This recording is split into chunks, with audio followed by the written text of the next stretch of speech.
Well, I'll be very quick to start with, and thank you very much. I know it's a sort of a bit of a heavy end of the day thing, so I'll try and be a little bit light-hearted. I've left most of my positive stuff for the what happens next, because it's always easier to be positive looking forwards than it is looking backwards. I think, without a doubt, the last few years have been impacted, overseen, really conflicted by all the variety of incentives, swishing backwards and forwards through a variety of programs, particularly government incentives, and the way those have been interpreted, and the stop-go situation and all of that kind of thing, which has completely screwed up an awful lot of the supply chain and the markets.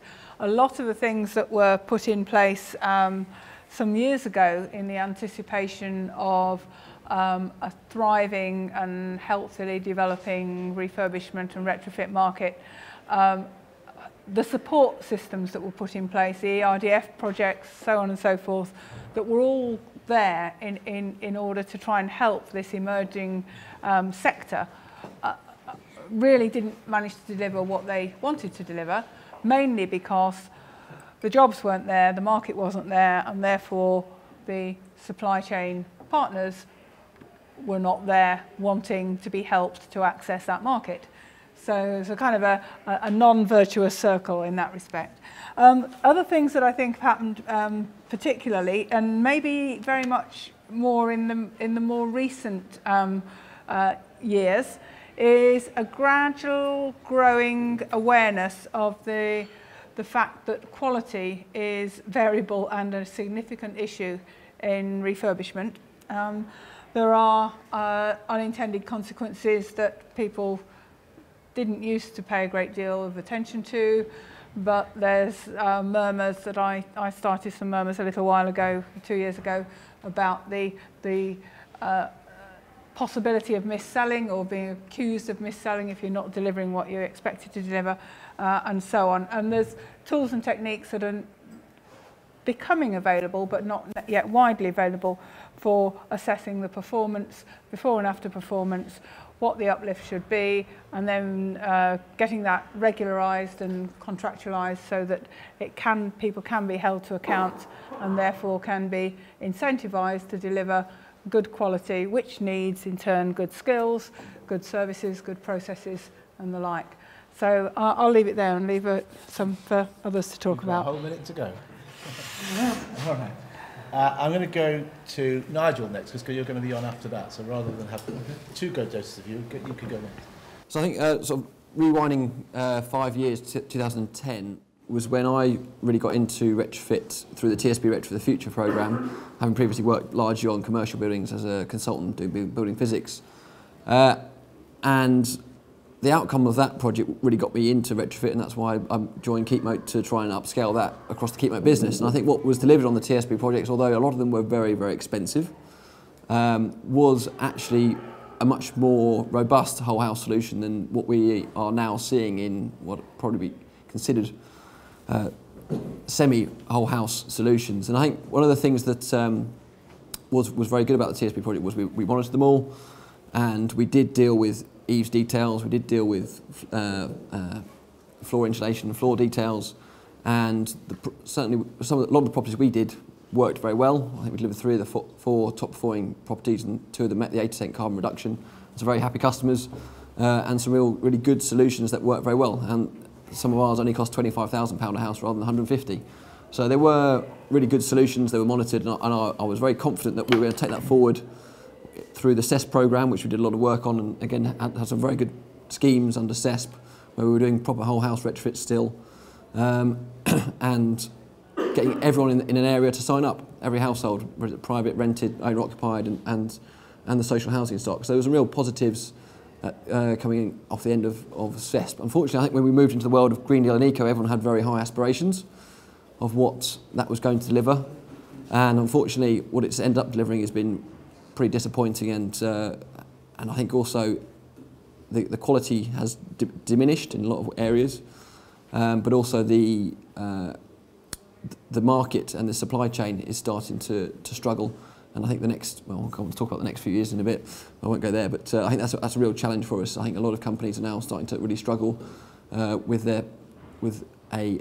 looking at larger scale retrofit. Some of the smaller guys doing some of the fantastic projects we've been hearing about today on one-off households, spending a fair amount of money on them, fantastic, yeah. But if you're looking at how do we tackle the whole housing stock in the UK, we were doing between 1 and 1.5 million homes a year with lofts and cavities and boilers and other measures, and we're down at a couple 100,000 now.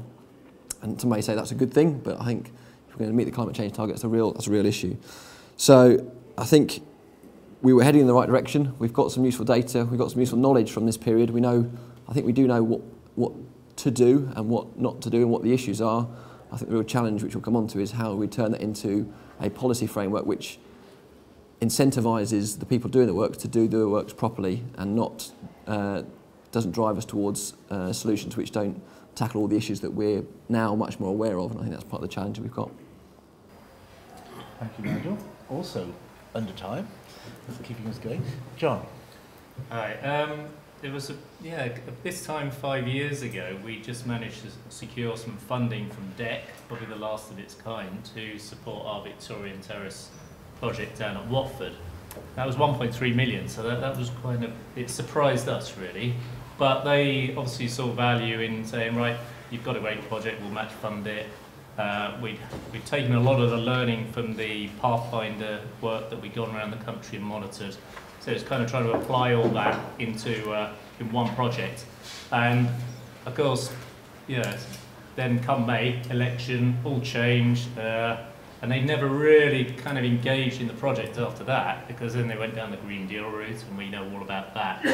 So what it did do was actually that project managed to bring together a number of key players in the supply chain and get the conversation going. And we continue that through our National Refurbishment Centre aspirations. And we got a lot of insight into the industry of what people would accept, customer acceptance, capacity to deliver. But every time we thought we'd make one step forward, Green Deal had maybe come along and taken us down a different route. We'd end up with a sort of whole policy of driving down insulation measures and the like from the top. And we've seen the success of that, and we've seen some of the feedback today as well. So for us, we've been looking at how to integrate all our learning going forward with new colleagues, new members, and we found that maybe there's an alternative way, and I've seen this appear in a number of speakers today, is that we need to take a local approach, work with the people on the ground, the skills, and certainly I think that's the kind of angle we're going to pursue over the next few years.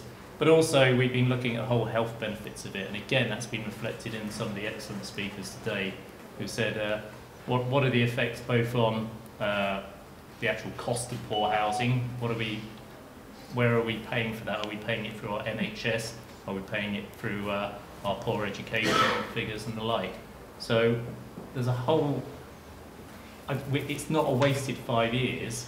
The fact that we're all in this room today and having that conversation, but it's really how do we take that learning, the real motivation to go forward, and really present a powerful argument to the next government, whoever that may be. And I think we'll come back to that after we've had a bit more discussion on where we're going in the next 5 years. Thank you. Peter, can I have another 30 seconds, please? Okay, Kerry wants another 30 seconds. I missed one of my points, which was about the market and the fact that I think what characterises things still at the moment for the individual consumer is this whole approach and process to achieving some kind of refurbishment is completely impenetrable.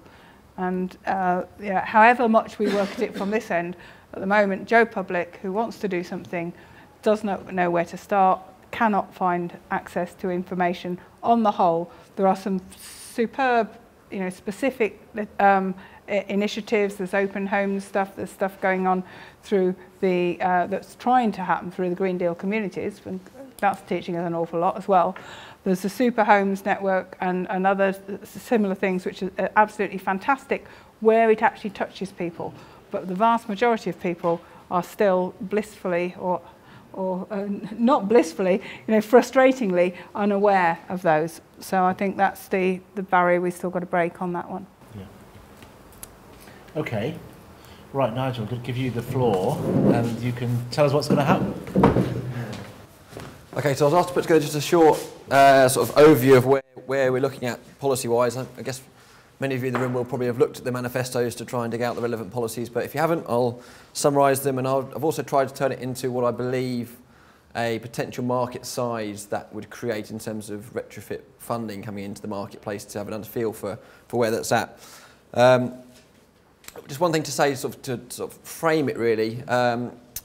Myself and a number of people, and including CORE and a number of organisations, felt that retrofit really didn't have a clear business case argument put together to try and make the case. There was a lot of talk about can we make retrofit an infrastructure priority. There's a lot of evidence all interspersed. We tried to pull it together in a document. That's one of the documents, and there's been some subsequent bits of research done to try and really pull together the business case to say retrofit should be considered as an infrastructure priority in similar way of other infrastructure projects and compete for infrastructure funds to try and bring extra funding in rather than it being done purely as a energy levy.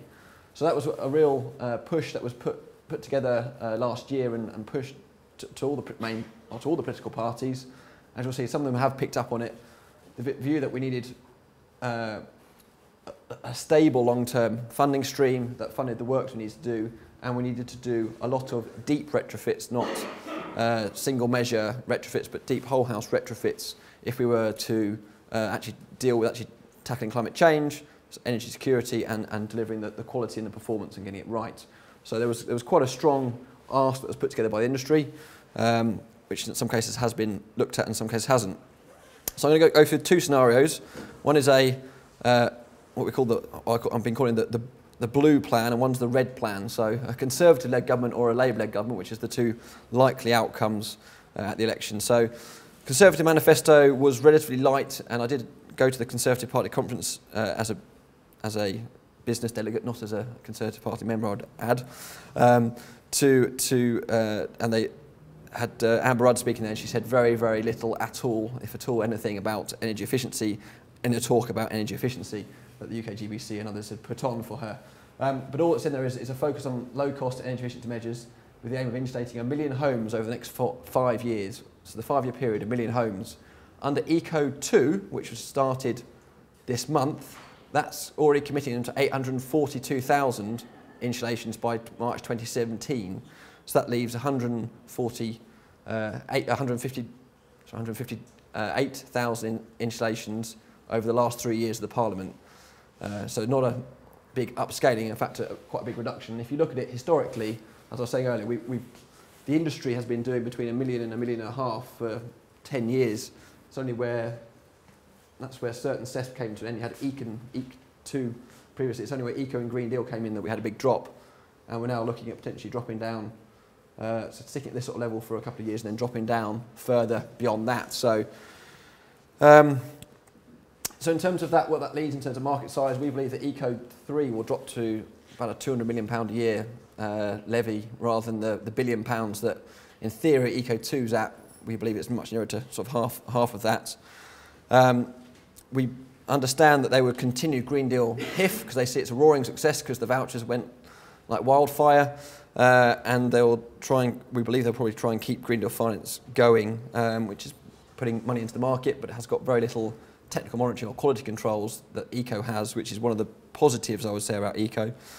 We believe that local authorities and housing associations will continue to focus on fuel poverty. It's a key driver for them in their moral obligation, and they will spend more and more of their asset management budgets on tackling fuel poverty. There's potential to try and encourage clinical commissioning groups, and we've had some success in Oldham in doing that to help support tackling fuel poverty. Believe that renewable energy, the feed-in tariff would continue. I'm very sceptical whether renewable heat incentive will continue because it's directly Treasury funded and is currently forecast to be about £1 billion a year of Treasury spend by the end of this Parliament, which seems unlikely given the cuts that are expected to continue. And there are some European funds, so ERDF and ESF, if you're not familiar with those They're bid for by the local enterprise partnerships in the various city regions and regions. And there is 20% of those funding have to be spent on low carbon projects. So that's again going to hopefully support some projects around the UK. So that's kind of the blue plan. It's not particularly rosy if you're engaged in the marketplace and are relying on significant funding streams coming through for the work you're doing. But I think we'll come on to how likely that is. In terms of Labour's actual main manifesto had a couple of minor things in there. Not that minor, but it wasn't a lot of the detail that they talked about didn't come through as we'd hoped in the main manifesto. The commitment to 1 million interest-free loans, so turning Green Deal into an interest-free loans, and to do 200,000 low-income homes, upgrade them for free on a street-by-street approach delivered by local authorities. So taking the eco money, giving it to local authorities to deliver area-based programmes in low-income areas. And a commitment that private rent properties would have to meet an EPC C by 2027, which they believe would inject another 3 million homes. Although that detail wasn't all in there, more of the detail came out actually in a subsequent green plan document they launched a couple of weeks later, which did bring out some more of the detail around that. So that's where it picks up the EPC C by 2027, and a bit more detail about that. So in terms of what that means in terms of market size, so their consultation talked about taking the original view of what Eco2 was supposed to cost, 940 million, and turning that into a local authority fund delivered scheme tackling fuel poverty in local authority in low income areas. Very much like the HEAPS programme in Scotland. So the HEAPS programme in Scotland, the Scottish Government funds go to local authorities, the local authorities prioritise target areas and deliver that. So very much a similar approach to the Scottish Government, which if there's a SNP Labour approach, you may see that being quite a hopefully supported programme. They're talking about funding 500,000 energy assessments a year for free and providing those 1 million 0% loans, and they said they'll fund that out of the Green Deal HIF money, so there wouldn't be any more Green Deal HIF, so that money would disappear, but that would be put into those loans to try and drive uptake in the private sector market. The EPCC standard, we believe, will only apply to private rent, but we believe that social landlords will probably be almost compelled in a moral obligation to get to the same standard by the same date. So we believe that would drive a real push in the marketplace in social housing and private rent, that if they can't rent a D, E, F or G rated property by 2027, they'll have to spend a lot more money on their stock to bring it up to standard. So we believe that will drive a bigger market. Renewable energy will be very similar, EU funds will be very similar, and the big unknown with Labour is whether they get that. They said they'll make it a national infrastructure priority, but will it get any national infrastructure funds, and how long will that take to actually come through? You'll have to compete against roads, rail, airports, expansions, and smart meter rollout and other things. So there's quite a strong business case, and the analysis has been done, so we're hoping that will drive, potentially it could drive a couple of £1 billion, which would help eliminate fuel poverty. Potentially. I'll pull these slides together on Monday. The latest polls have switched, but there's two likely outcomes, I guess, from the current polling. One is the Labour SNP, which these have dropped. There's been about a 4-seat swing in the last 2 days, apparently, from Sky News's polls. But that was still, on the current polling, Labour SNP, the only people that could form a majority government if they work together. Now, they said not going to work together formally, but that's still a likely outcome. And if you bring together the blue kip, as it's been called, plus Lib Dem alliance, all the Conservative seats, all the Lib Dem seats, the DUP in Northern Ireland and UKIP, and potentially an alliance seat, they're saying that was 306, they're saying it's now 310 from today's polls.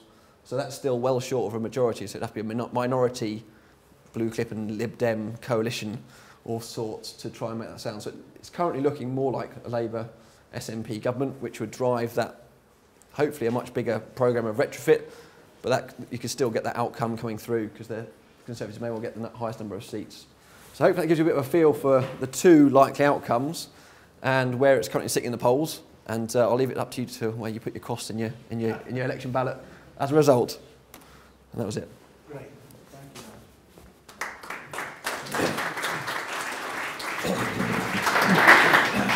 you. Right, now I want us to look ahead. I'm going to cut it down quite tight, actually. So I'm going to ask each panellist to be really brief and tell us what they think is going to happen in the next 5 years. Nigel might want to hedge his bets, I guess, but we'll see. And I'm going to start by saying two things. I think what we've got to do in the next 2 years, 5 years, sorry, is two things. One, figure out how to do this properly, this so-called retrofit at scale. We might have a breathing space to figure out how to do it. And secondly, make people want it. Because right now we're trying to sell something that most people don't want. There may be lots of hidden demand, but basically we have to drive the aspiration to retrofit forward as well. So I'm now going to hand over to the others, and we'll do it in the opposite order this time, I think. So can we start with John? Yep.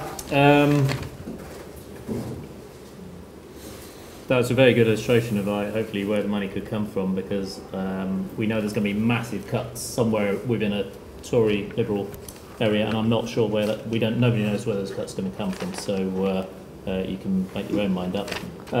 I think local delivery is key, and I see the fact if it's going to be delivered through a local authority, then absolutely they get more control, they can understand it more, but we've got to help them along the way. We need to say, we've got data, we know where the priorities are, don't try and do the impossible to start, work your way through the best properties, work up a ventilation strategy, don't just throw insulation on with no other measures to the property. So we've got to advise the powers that be on how to structure that.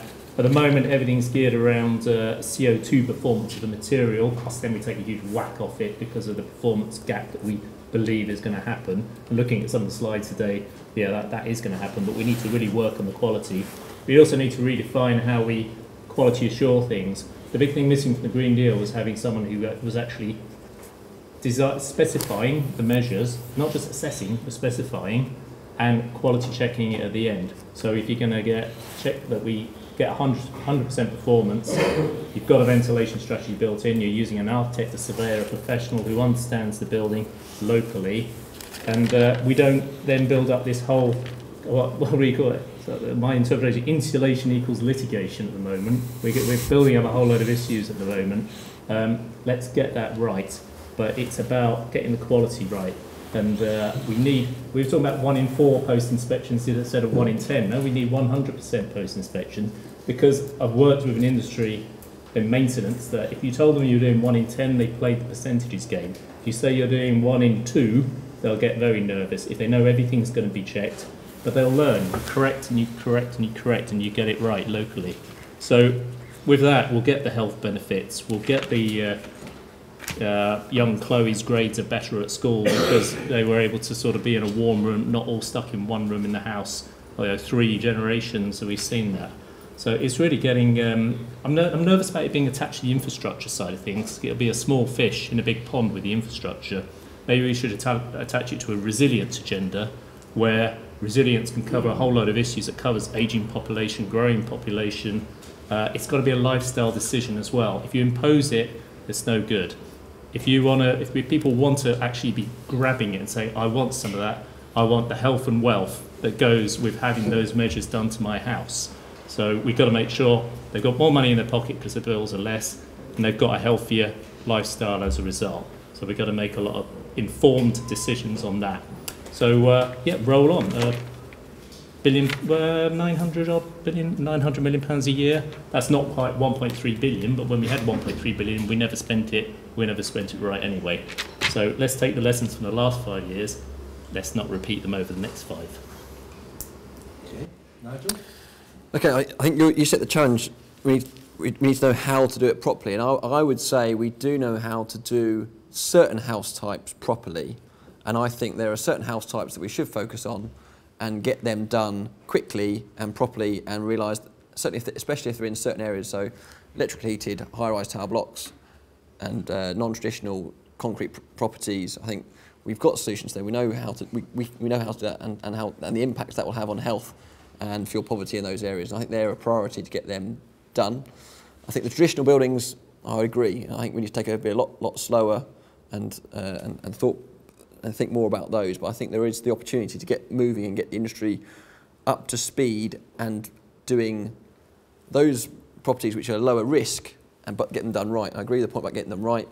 The technical monitoring under ECO is actually pretty good, I would suggest, at checking what they have on their checklist is done right and making sure it is then done right. There's nothing like that in Greendale HIF. That's why some of the Greendale HIF stuff's pretty horrendous. And also the checklist isn't asking us to look at things like thermal bridging and eaves. I think one of the challenges is how do you fund it right so that those things are done and those things are done as a matter of course. If they're done as a matter of course through a larger government programme, they'll become more matter of course in the general programme.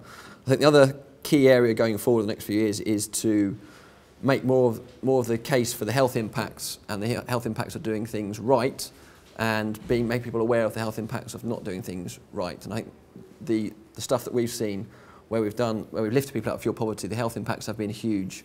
The scheme in Oldham, we've had a 30% reduction in A&E admissions from the 800 people who've been through the programme in the first year.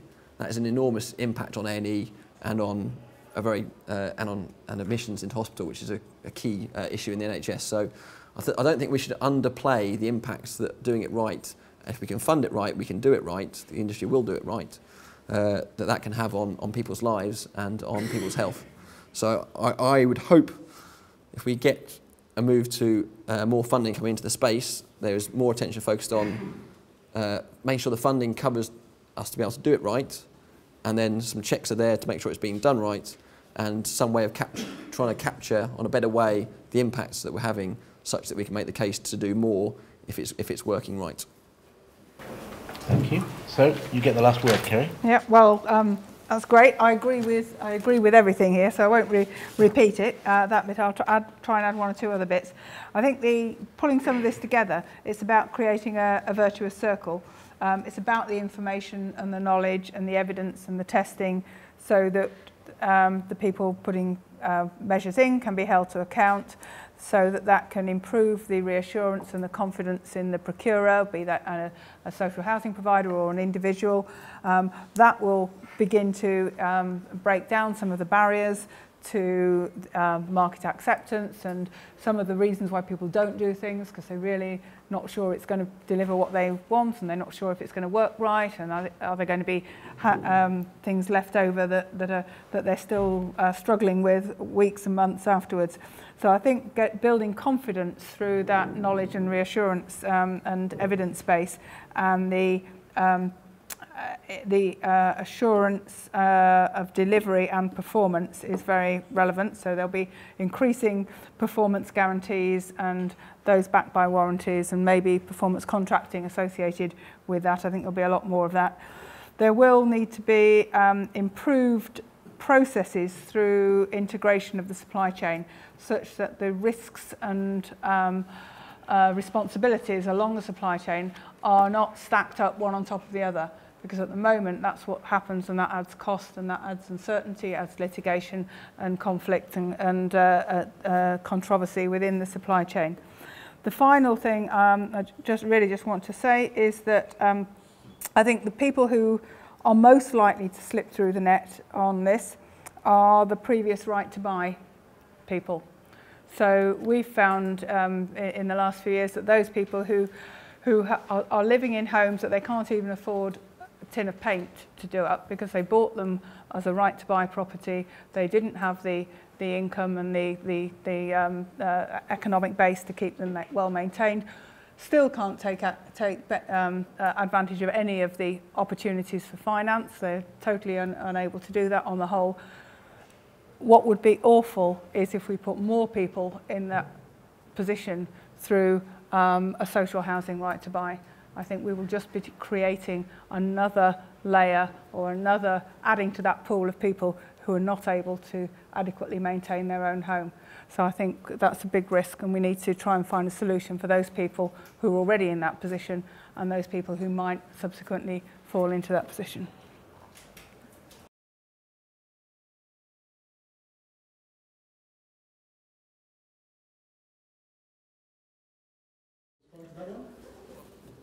We've looked at that, and we've looked at running district heat pipes through lofts across the front of the properties rather than in the street, because as soon as you do it in the street, the costs to go through the roof. You're up at £10,000 a property.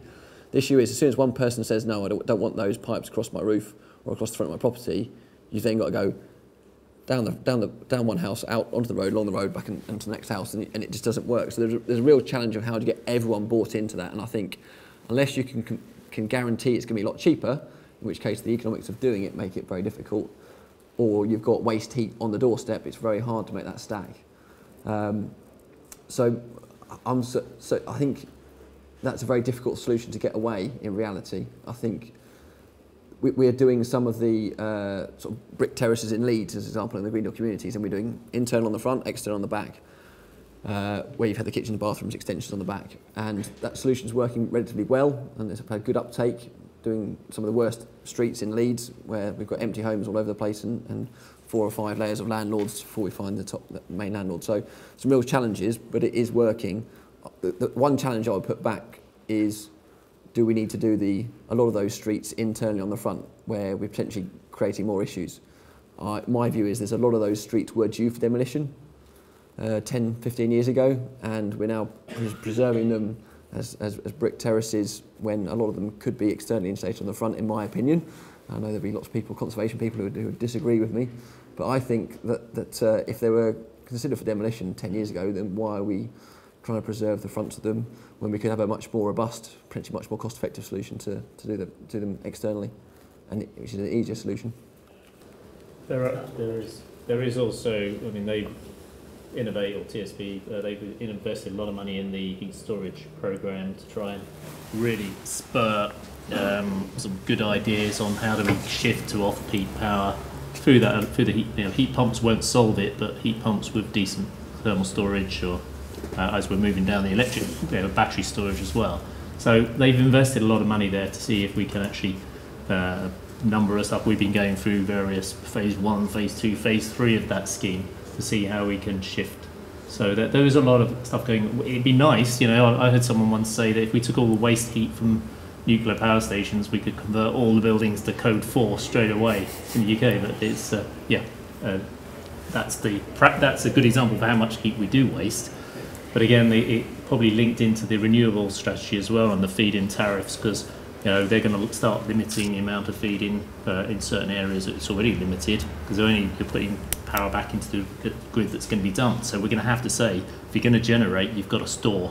So it's I think that's where the challenge of the supply chain has come up with very clever storage solutions, either for individual houses or as a communal scheme.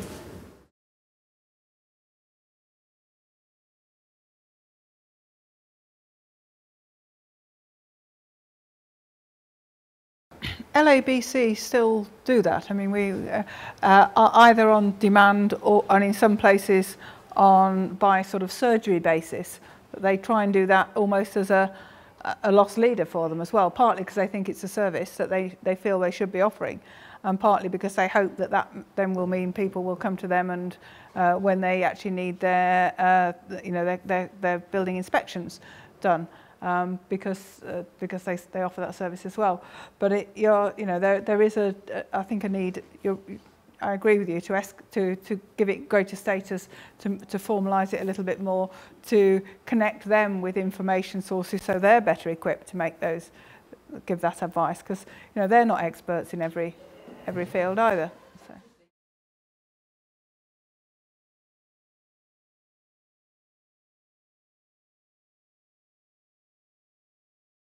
I think Eco2 is pretty much purely going to focus on cavities, not a lot of lofts, to be fair, because lofts are seen as too high risk to a lot of the energy companies now, because a lot of lofts haven't been installed very well. Shower cables, downlights covered, etc. And a lot of fraud happening as well in people blackbagging loft insulation and then putting new insulation down, claiming there was no insulation in the first place. So there's been a lot of that, not a lot of it, but that has happened, I believe, in the industry. And therefore there'll be a lot of focus on cavity wall insulation for the next 2 years. So you can't even do loft insulation? I think you can do loft insulation probably, but there's people out there who've been trying to do it and not very well, and there's some cowboys out there who've been trying to make a fast buck and hopefully are now getting picked up. And we're aware there's some fraud investigations going on that Ofgem are proactive on. So things are being done to try and address it, but loft insulation is open to fraud a lot easier. And I think cavity walls will be picked up, but we're moving more towards the harder to treat cavities and the harder to convince people to do them cavity walls, more standard cavity walls. The people who are saying don't touch my cavity, or people who've got narrow cavities or more challenging cavities to fill. So there's still plenty of cavities to be dealt with. And I think that's where the focus will be for the next 2 years with the energy company obligation. Although you did say that was likely to be smaller. Well, the same number of carbon's got to be saved. It's just costing a lot less than DEC had predicted it was going to cost. An awful lot less than DEC had predicted it was going to cost. Like a third less.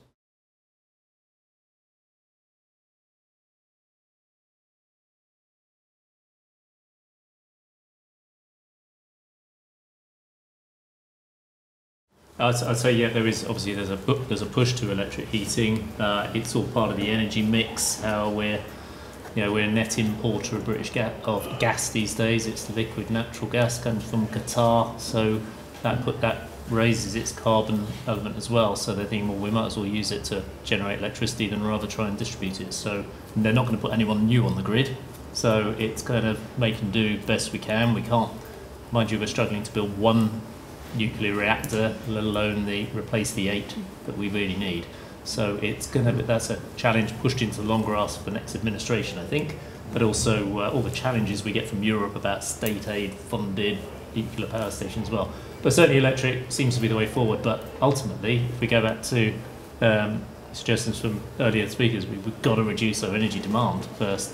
It's like we just can't carry on using the amount of heat for our buildings, the amount of power. So I'll just come back to that thing about lofts. A lot of that CERT money was used to fund DIY installation as well. 2 for 1, a 3 for 1, a pound a roll, that kind of thing. And how do you quality control that? So I can see why people don't want to contractors don't want to get up in there and sort of it is a risk to them. So yeah, tricky one.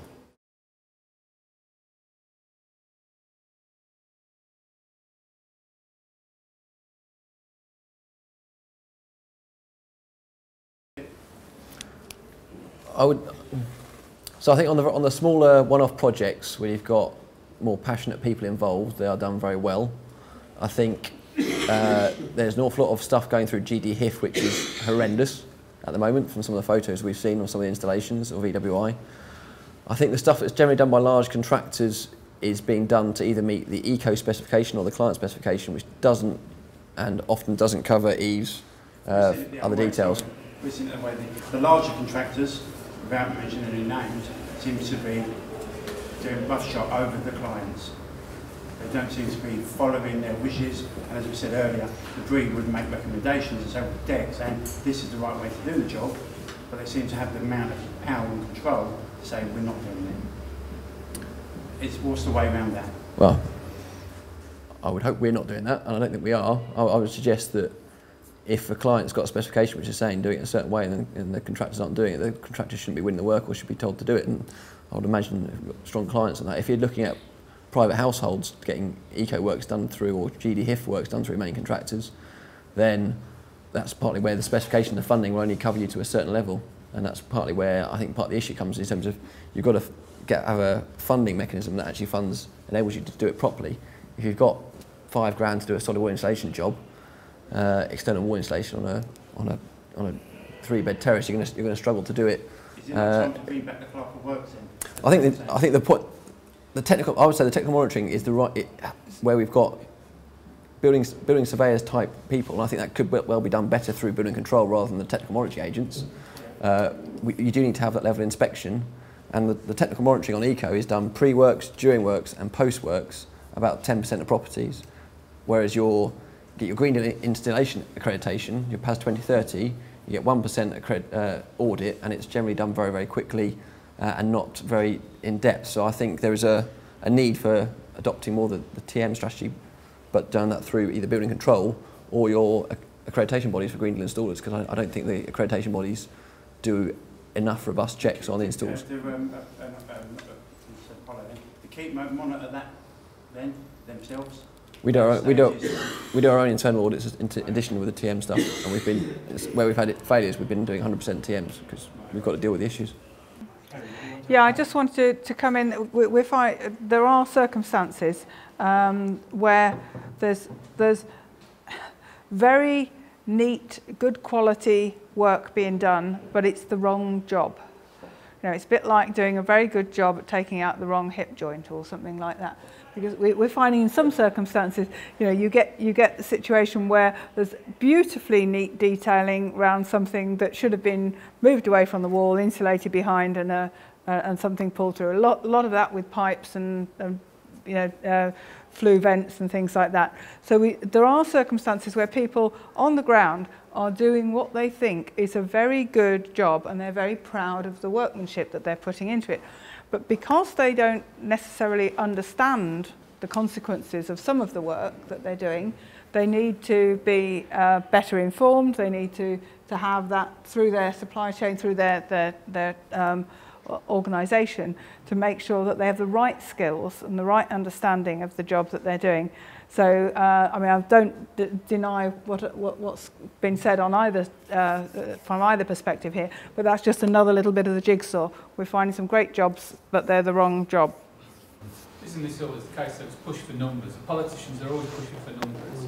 I couldn't care less about quality as long as they can stand up at the end of the year and say, we have done so many. It's like they're all trying to say they're going to build hundreds of thousands of homes. It goes up second by second how many homes they're going to build. But it's just numbers there, whereas it's quality that counts. Absolutely, yeah, yeah. There's a kind of multiplication, isn't there? The amount you've saved and the number of instances in which you've saved it, and it's the same kind of thing with new build. Where the performance gap in new build, for example, if you could solve that, you wouldn't need to go to code 5 and 6 because the performance gap in most code 4s takes out that space anyway. So you only have to do what you've said you're going to do, but do it right and quality assured with the technical monitoring, so you can feed and learn and improve and make sure that you are delivering the right thing.